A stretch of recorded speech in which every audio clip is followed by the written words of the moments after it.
Thank you, Mark. You know, that's pretty good reading of those names for short notice. The Hivites and the Perizzites and all those Jebusites. You must have gone to seminary or something. Now, all of you remember the last time that you took and herded your flocks out to the edge of the wilderness and tended them there, and a bush lit on fire. You do? You don't remember that? It is a little bit of a foreign image, I have to admit. I wonder if anybody even remembers taking the dog for a walk to the edge of the desert, and there maybe you heard a little rattle, you saw a little tail, a little snake maybe curled up, maybe scared you to death, maybe scared the wits out of the dog, maybe you both went crazy and you said, I gotta get out of here. That might be a little more like seeing a fire in the middle of the desert. Or, you know, it's really about doing the ordinary things that you do every day, and something bizarre strikes you right in the middle of it. Some of you must remember being at the dinner table and the baby is there and the bowl of milk is there and the cereal bowl might be tipped over and the baby reaches for the bowl and you reach for the bowl and you knock over the Cheerios and they go everywhere. Now we're talking about that moment of everyday ordinariness. And you say to yourself, this is going to take a while to clean up. This is going to slow me down. This was not in my plan. I have to be at work in 10 minutes and this happens to me. That's what happened to Moses. In fact, I want you to watch these three ordinary people doing their jobs. It's just a very short 15 second, 30-second video of these three people doing their job in a grocery store. Two of them are thinking about what to do for dinner. One of them is stacking cans on a shelf. Let's watch that, see what happens. Ordinary day, right? I don't know. Is that Moses?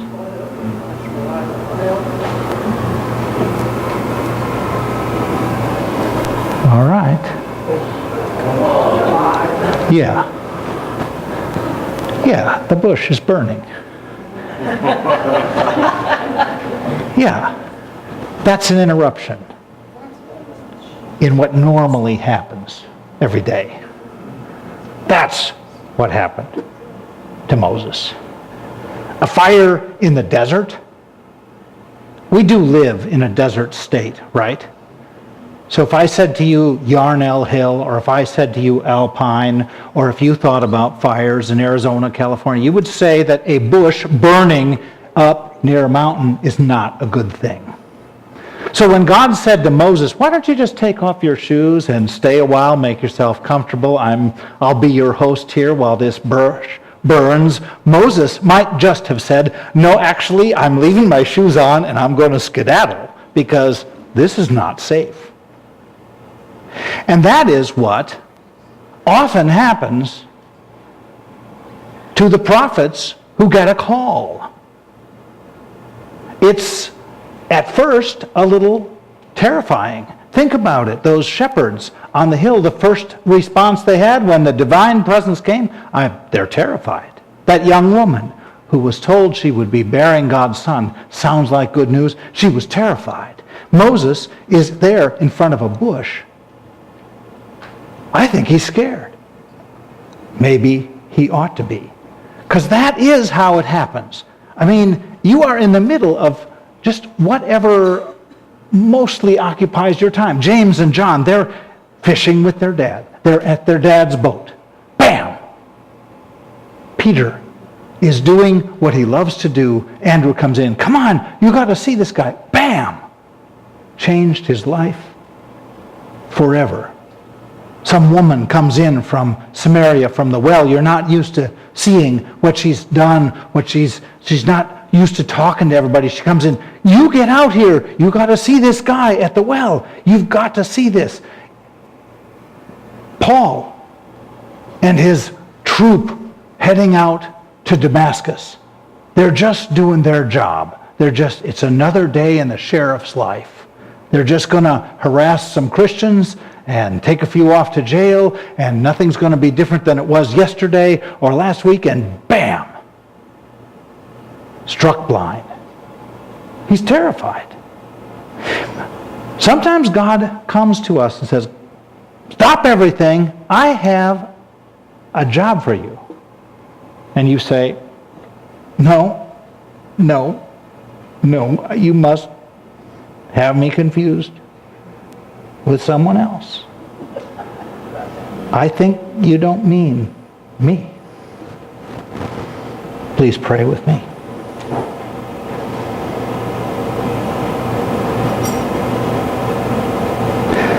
God, we are inclined right off to tell you, no, thank you, but no, not now.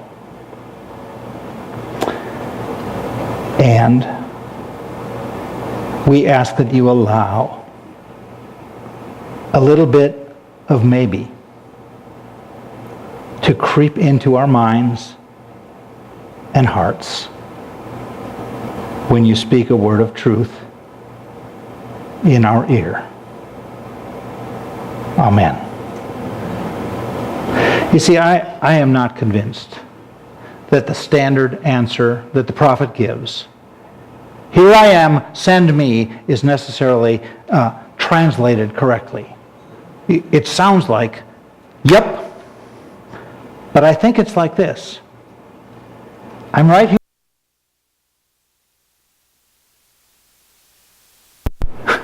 That's what I think it says. That's what I think it said then. Moses, like everyone, full of the immediate task, the drive to work, the dish in the sink, and he's taken care of business. What could I do for you, God, in my present condition? Look at me. I'm here at the house. The sink is full of dishes. I can't do that now. You have some parts of the Bible where you have, certainty is great, immediate response right off the bat. The book of Revelation is famous for saying, be certain or don't even start. If you're lukewarm, I'll spit you out of my mouth. But I believe lukewarm is a very good place to start. I think some of the most effective yeses come out of maybe, which is where I think Moses is. Maybe. This passage tests whether he's ready or not. Maybe is a good start. Now let's say that you were going to ask someone to go out with you. And they said, maybe. Said, I don't know you that well.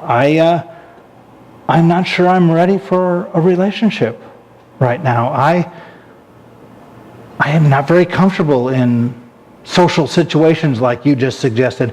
I'm a vegetarian. You want to go out for burgers. There is a little bit of negotiation that takes place, but that maybe might be the most important yes you ever get. You just want, well, sure, yeah, I'll go. That thoughtless yes. It doesn't count nearly for what the maybe is that turns to yes. Where do the most creative responses to the world's pain come from? The world's hurt. Where do the most creative responses come from? From maybe. I mean, ask anyone who is a fan of Robin Williams' work. Did that come from yes or from maybe? Look at the jazz man Thomas Dorsey.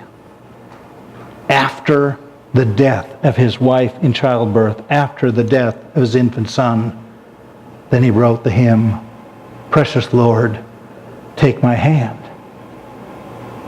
He drew that out of maybe. Hebrew scriptures have loads of places where people say maybe instead of yes.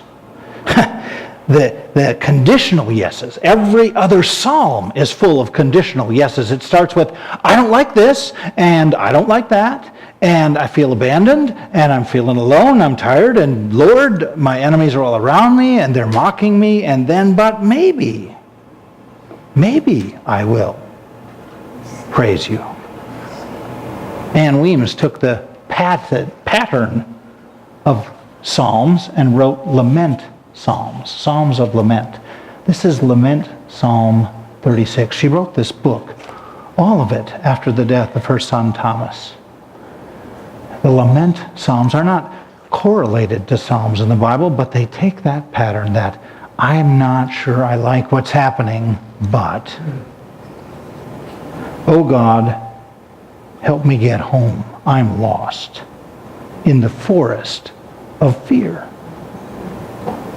I have no map except the memory of your word. Captive to my fear, I'm frozen in my anguish, afraid to move in any direction.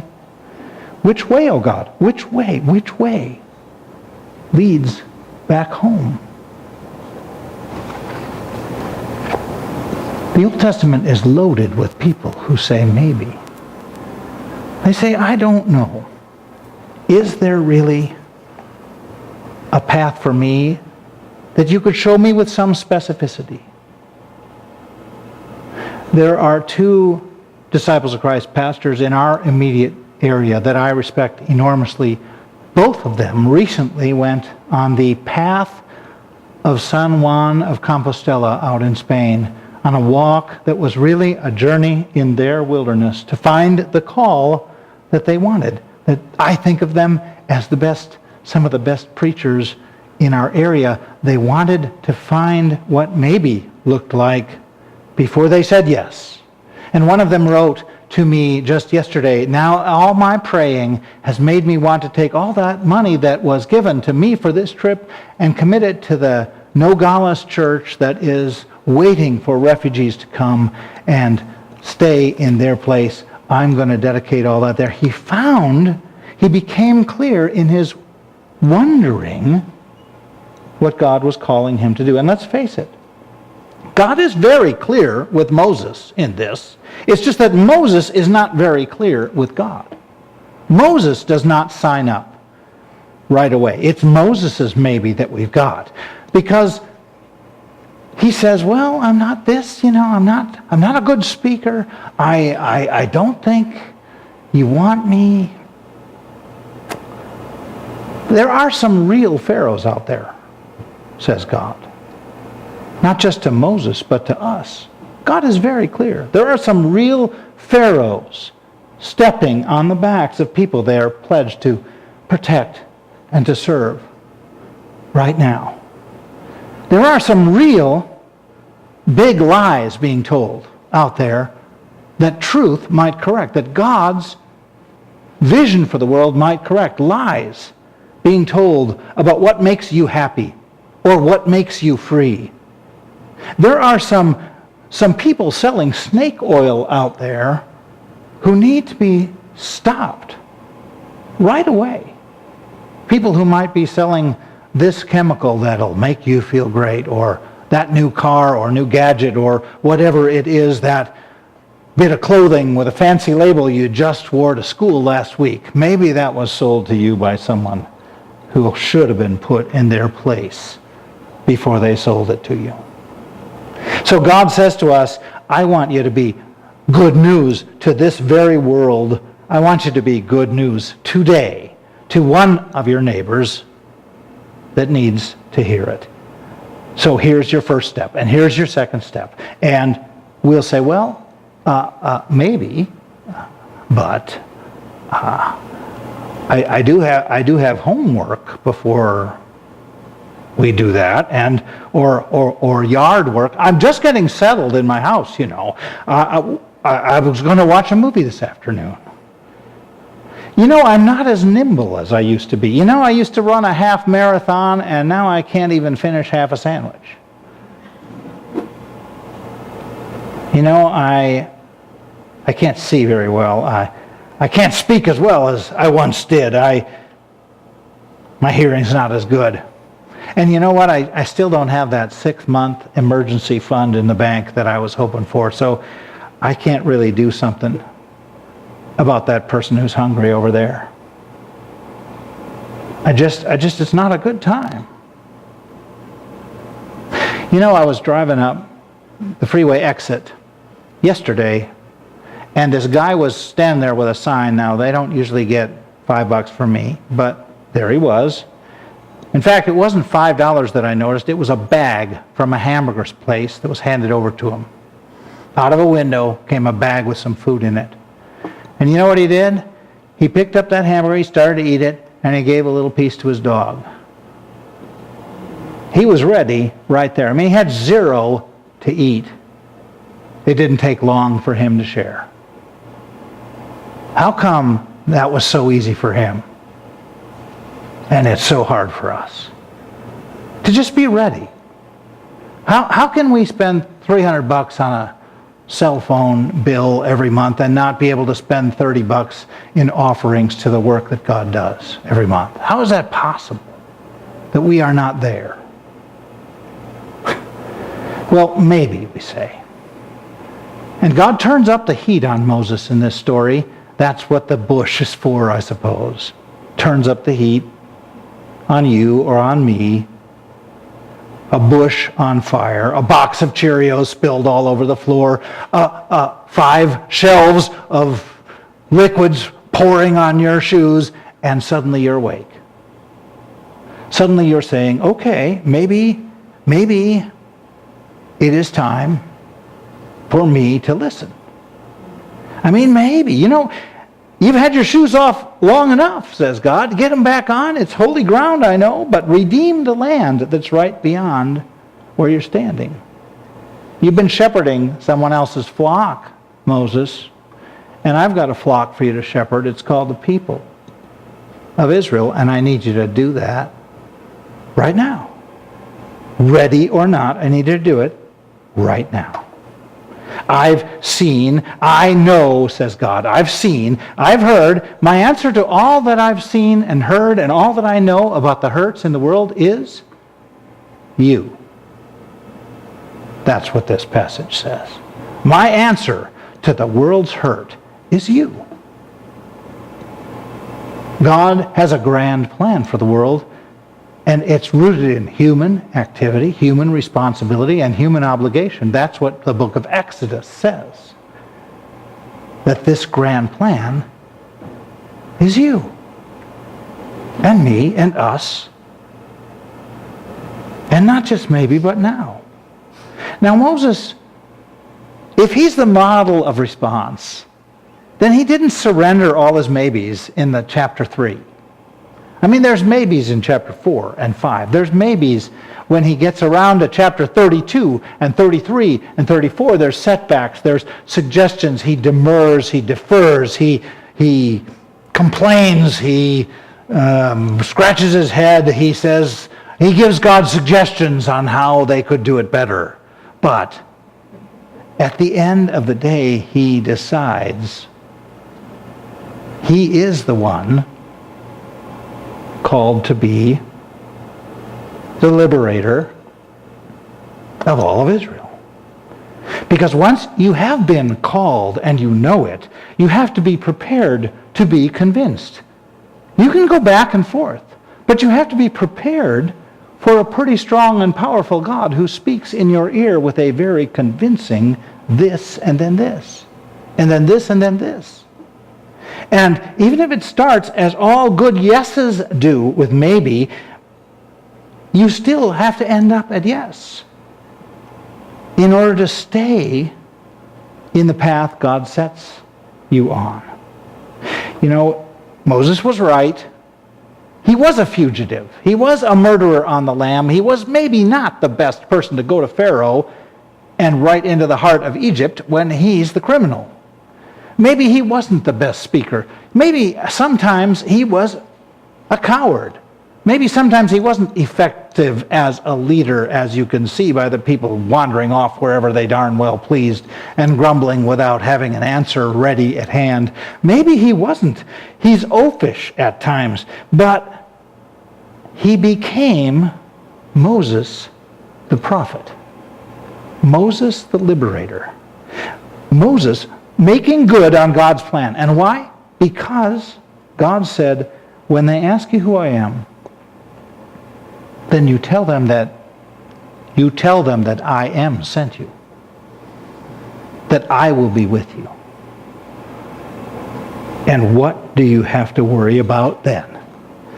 Because God is, and the God who calls us, equips us, and guides us.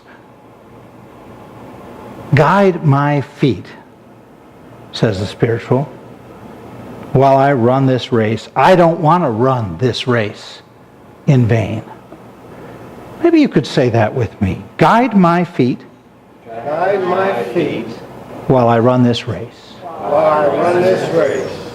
Hold my hand Hold my hand while I run this race. while I run this race. Stand by me Stand by me while I run this race. while I run this race. I'm your child I'm your child while I run this race. while I run this race. If God is guiding you, if God is holding your hand, if God is standing by you and you are God's child, isn't it time that your maybe became a yes? Is this the moment for you to go from maybe to yes? Because there are some real pharaohs out there. Right now, God needs you to bring good news to a very fearful, deeply wounded, and often desperate world, crying for help. And all you can say is, who am I to go? God has promised to go with you. So get going. Amen.